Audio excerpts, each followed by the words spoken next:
Estamos no ano 1961. O lugar, uma pequena vila nas montanhas cantabrianas no norte de Espanha, chamado São Sebastião de Garabandal. Moram aqui 300 pessoas numas 80 habitações de pedra na base de uma pequena montanha. Esta vila está totalmente isolada de outras na região e é bastante primitiva. As casas não possuem água canalizada e o único aquecimento é o calor que vem da lareira na cozinha. A eletricidade só há por algumas horas todas as noites. Conveniências modernas, como por exemplo automóveis e televisão, simplesmente não existem aqui. De facto, nem há um único motor na vila inteira. O povo consegue criar gado, mas tem que andar mais de 1 hora para chegar ao terreno de pasto que fica mais alto nas montanhas. Todos os membros da família participam no trabalho de campo, que consiste na maior parte na colheita de erva utilizada para a alimentação dos animais durante o duro inverno. Apesar de Garabandal ser a vila mais pobre da zona, era também a mais religiosa. Todos os dias, uma das mulheres percorre as ruas tocando um sino para relembrar à população, para rezar pelos falecidos. Todas as noites, os aldeões juntam-se na pequena igreja da vila para rezar o terço e a litania da Virgem Maria. Aos fins de semana, o padre da paróquia de Cóscio faz a desagradável subida de cavalo para celebrar a missa e ouvir confissões. Era assim Garabandal, em 1961, uma simples aldeia cantabriana que permaneceu inalterada durante décadas ou talvez séculos, e como dizia o ditado popular da região, provavelmente iria ser sempre assim. Estas 4 raparigas eram típicas da vila. Viviam felizes num ambiente montanhoso. Conchita Gonzalez, de 12 anos, Maria Cruz Gonzalez, de 11, Jacinta Gonzalez, de 12, e Maria Loli Mazon, também de 12 anos de idade. Apesar de 3 das raparigas terem o mesmo sobrenome, nenhumas são parentes. Ainda havia luz ao anoitecer do dia 18 de junho de 1961, quando as 4 raparigas decidiram divertirem-se um pouco, apanhando algumas maçãs da árvore do professor que ficava situada nos subúrbios da vila. Com risadinhas de malandrice, apanharam as maçãs e refugiaram-se num caminho de vacas rochoso que dava acesso a um bosque de pinheiros numa encosta que avista a vila. Enquanto ali sentadas, divertindo-se e comendo as maçãs, ouviram de repente um ruído como um trovão. E começaram a sentir arrependimento por terem tirado as maçãs. Repentinamente, a cabeça de Conchita revirou-se para trás, com os olhos fixados para cima. As outras, ao verem-na assim, começaram a gritar e estavam prestes a fugir e irem contar à mãe dela, quando o mesmo lhes aconteceu a elas. Um anjo, numa luz brilhante, apareceu diante delas. Ele parecia um rapaz de 9 anos, mas ao mesmo tempo parecia dotado de uma força invencível. Subitamente, ele desapareceu e as raparigas voltaram ao normal. Abaladas pela experiência, correram para a igreja da vila. Uma amiga viu-as e perguntou-lhes por que estavam tão pálidas. Porque nós acabamos de ver um anjo, replicaram. Rapidamente, toda a vila cochichava acerca do acontecido, embora poucos acreditassem que as raparigas tinham realmente visto um anjo. Durante os vários dias seguintes, as raparigas viram o anjo novamente, e depois, no dia 1 de julho, ele falou: "Sabeis a razão da minha vinda? É para vos anunciar que amanhã a Santíssima Virgem Maria vos irá aparecer como Nossa Senhora do Carmo."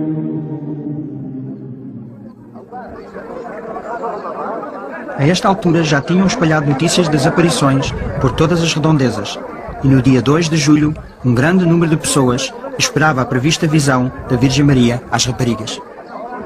Mais ou menos às 6 da tarde, as raparigas iam a caminho do sítio do costume das aparições, quando repentinamente caíram de joelhos sobre as rochas. Numa luz brilhante, elas viram uma senhora linda entre 2 anjos. Um dos anjos elas reconheceram como aquele que tinham visto várias vezes. Mais tarde, vieram a saber que era nada mais que o arcanjo São Miguel.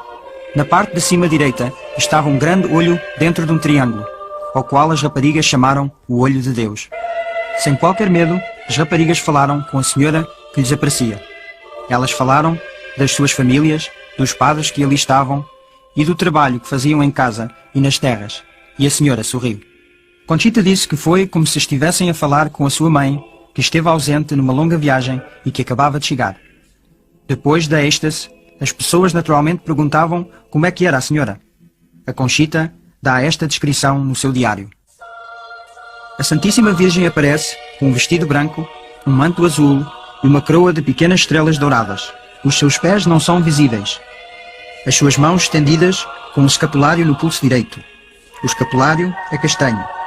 O seu cabelo é comprido, castanho escuro e ondulado, e com um risco ao meio. Ela tem a cara de forma oval e o seu nariz é longo e delicado. A sua boca é muito bonita e os lábios cheios. A cor da sua cara é escura, mas mais clara que o do anjo. É diferente. A sua voz é encantadora, uma voz muito vulgar que não consigo descrever.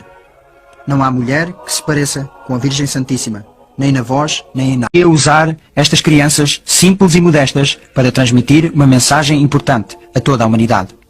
Mas sendo a mãe gentil e encantadora que ela é, ela o faria à sua maneira. Na sua segunda visita, ela veio com o seu filho e as crianças ficaram cheias de alegria quando viram o menino sorrir. Nestas primeiras aparições, as raparigas foram vistas a levantarem para cima pequenas pedras.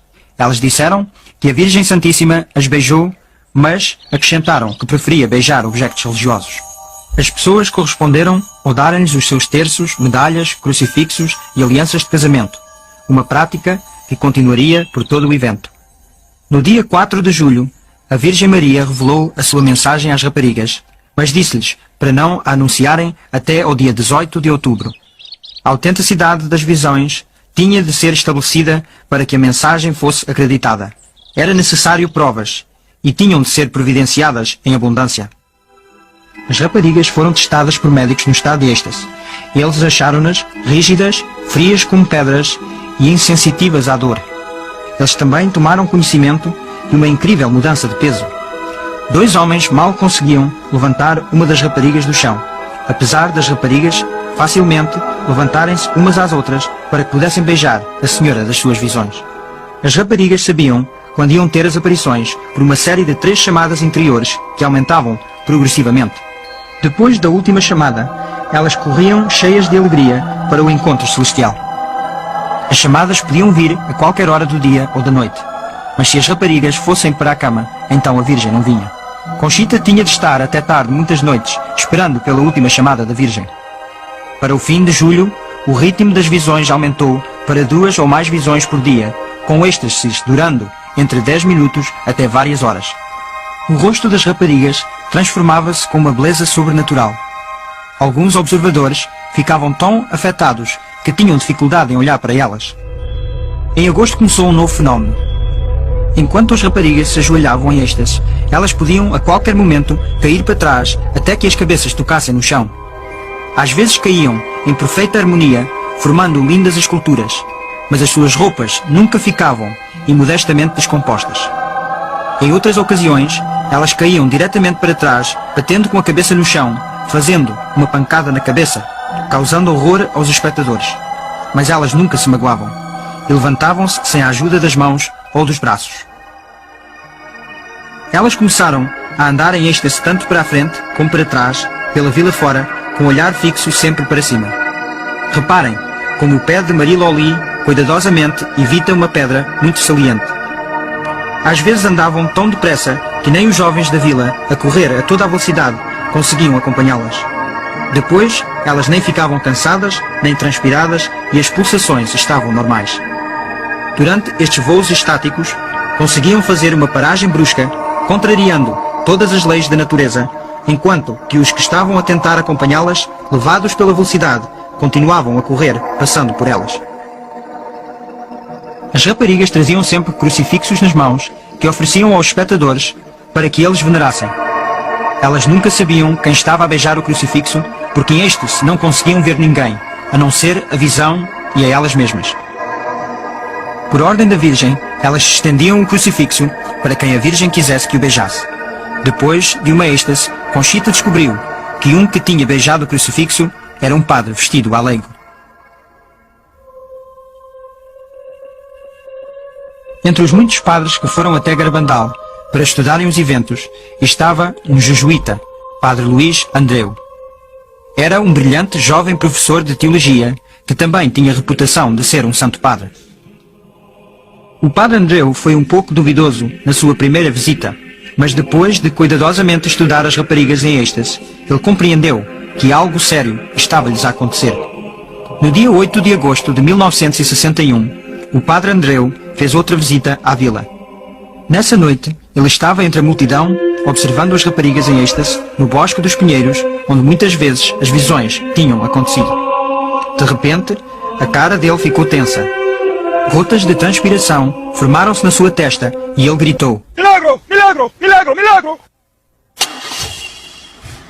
Na viagem de regresso, com amigos durante as primeiras horas da manhã seguinte, ele disse: que prenda que a Virgem me deu! Que sorte que nós temos em ter uma mãe assim no céu! Este é o dia mais feliz da minha vida. Ele depois tossiu levemente e deixou cair a cabeça até ao peito.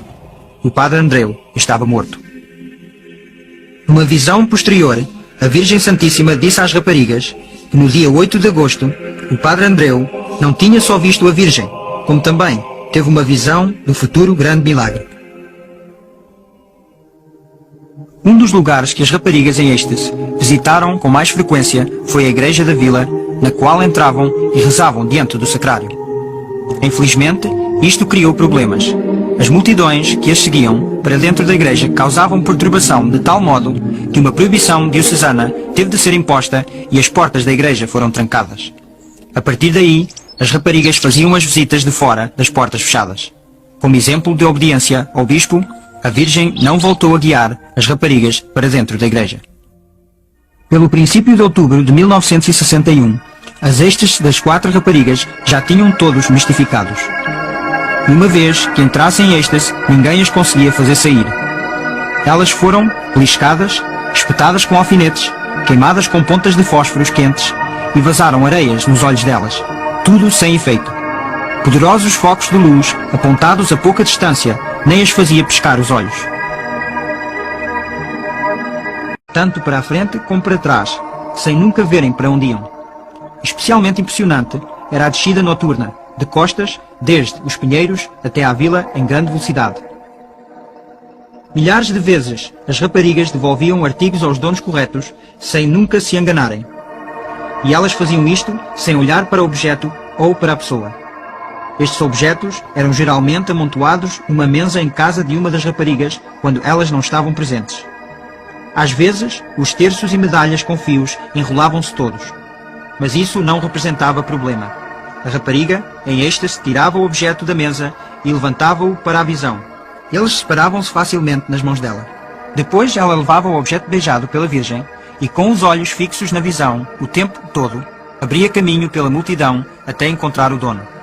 Era uma experiência comovente para uma pessoa ter o seu terço, medalha ou aliança de casamento devolvida desta maneira tão misteriosa. Muitos choravam, outros desmaiavam. Enquanto em êxtase, as raparigas rezavam como nunca. Vamos ouvir uma gravação original de 2 raparigas a rezarem a Ave Maria enquanto olhavam para a pessoa a quem esta antiquíssima oração era dirigida. Y bendito es el fruto de tu vientre, Jesús. Santa María, Madre de Dios, ruega por nosotros pecadores, ahora y en la hora de nuestra muerte. Amém. Elas cantavam cânticos que nunca tinham aprendido e, com a ajuda da Virgem, faziam pequenas orações encantadoras. Ó Virgenzita do Carmo, que alegria nos has dado, aparecendo a nós com o teu menino encantado. 18 de outubro finalmente chegou, o dia em que as raparigas tinham de anunciar a tão esperada mensagem da Virgem Santíssima. Era um dia de sons apocalípticos, como trovões e relâmpagos, muito frio e chuva. Mesmo assim, centenas de pessoas fizeram o sacrifício para estarem presentes neste dia tão importante. O tempo passou, muitos foram embora. Finalmente, a mensagem foi lida em voz alta nos pinheiros, àqueles que ainda ali permaneciam. Temos de fazer muitos sacrifícios, fazer muita penitência e visitar o Santíssimo com frequência. Mas primeiro, temos de proceder a uma boa vida. Se não o fizermos, um grande castigo cairá sobre nós. O cálice já está a encher. E se não nos emendarmos, um grande castigo cairá sobre nós. Muitos foram embora desapontados, porque esperavam mais, mas essa era a mensagem, curta e direta. A mais carinhosa de todas as mães acabou de dizer aos seus filhos, em linguagem simples, o que eles devem fazer para evitar um castigo de Deus, que de longe ultrapassava qualquer castigo que o homem pudesse causar a si mesmo. As extras das raparigas continuaram durante os meses de inverno. As chamadas vinham a qualquer hora do dia ou da noite. A Virgem Maria estava absolutamente séria sobre a penitência e sacrifícios que tinha pedido na sua mensagem. Mas assim que as raparigas entravam em êxtase, elas não sentiam nada. Num dia de forte tempestade de neve, formou-se nos braços estendidos da Conchita cumos de neve. Ela não se apercebeu disso. De uma outra vez, saltou-lhe granizo para os olhos bem abertos, sem a afetar. Durante toda a primavera e pelo verão de 1962, as visitas da Virgem Santíssima e de São Miguel continuaram. Se na vila não estivesse um padre disponível para dar comunhão às raparigas, São Miguel trazia-lhes comunhão invisível. Ele ensinou-as a receber comunhão com reverência. Primeiro preparação, depois comunhão e depois ação de graças. Mas os padres estavam duvidosos acerca destas comunhões invisíveis. Como é que elas podiam receber comunhão de um anjo, quando só um padre é que tinha o poder de consagrar? As raparigas perguntaram ao anjo. Ele disse-lhes que tirava as hóstias de sacrários na terra. Não havia lugar na terra que minimamente se compara-se com Garabandal a esta altura. A Virgem Santíssima parecia ter-se apoderado de toda a vila. Conduzia as raparigas em êxtase por todas as ruas abaixo. Às vezes cantavam o terço conforme marchavam com todas as pessoas que as seguiam. Todas as casas eram visitadas. Quando as raparigas em êxtase visitavam a casa de alguém que estava doente na cama, ajoelhavam-se e rezavam e ofereciam o crucifixo à pessoa doente. Se fossem à casa de uma viúva, elas rezavam orações diante de uma fotografia do falecido, ou faziam o sinal da cruz na almofada da cama vazia. Elas também iam ao cemitério e estendiam o crucifixo pelas barras de ferro do portão. Nesta pequena vila, na montanha espanhola, eventos de grande significado eram desvendados. Embora ninguém se apercebesse disso na altura, a Virgem Santíssima estava a preparar-nos para a grande tempestade que estava prestes a acontecer na Igreja. Ela veio para pessoalmente reafirmar tudo o que a Igreja contém e ensina. Tudo o que a Virgem fez com as jovens raparigas era introduzido com grande significado para todos os cristãos. Enquanto em êxtase, elas rezavam em todas as posições, ajoelhadas, de pé, sentadas, a andar ou deitadas. A Virgem estava a relembrar-nos de que podemos estar sempre com Deus e a Virgem, não importa onde estamos ou o que é que estamos a fazer. Nosso Senhor e Nossa Mãe Santíssima querem fazer parte de todas as nossas ações, quer estejamos a trabalhar em casa, ou nos empregos, ou a conduzir um carro. Quando os táxis que traziam pessoas até Garabandal estavam estacionados na vila, as raparigas em êxtase foram com os crucifixos e traçaram o sinal da cruz no para-brisas. Nada era insignificante para a Virgem. Até se interessa com as nossas vacas, disse Marie Loli, depois de uma êxtase. Através das raparigas, a Virgem ensinou-nos como devíamos comportar-nos com os nossos vizinhos. Se um dos sapatos caísse às raparigas enquanto andavam em êxtase pelo terreno agreste, a Virgem recomendava que outra rapariga colocasse o sapato no pé da sua amiga. Às vezes, conforme as duas raparigas caminhassem pela vila juntas, separavam-nas por ruas diferentes, mas ambas continuavam em êxtase, e quando se encontravam, abraçavam-se. Quando andavam juntas em êxtase, caminhavam sempre de braço dado ou de mão dada.